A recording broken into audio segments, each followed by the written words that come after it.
பிரதமர் வேட்பாளர் யார் என்பதை கூறாமல் அதிமுக மற்றும் திமுகவினர் மக்களை ஏமாற்ற பார்ப்பதாக மத்திய அமைச்சர் ஜி.கே. வாசன் தெரிவித்துள்ளார்.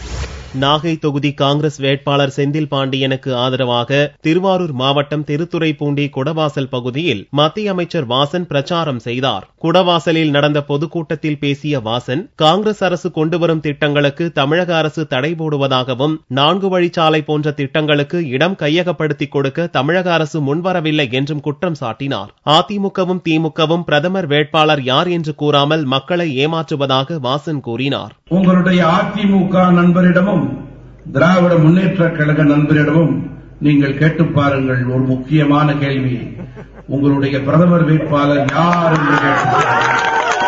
நண்பர்களே, பிரதமர் வேட்பாளர் பெயர் தெரியாமல் தமிழக மக்களை ஏமாற்ற நினைக்கின்றார்கள். விவசாயிகளை பாதிப்பு ஏற்படுத்தும் வகையிலான மீத்தேன் திட்டத்தை கொண்டுவர மத்திய காங்கிரஸ் அரசு முயற்சிக்காது என்றும் மத்திய அமைச்சர் வாசன் கூறினார்.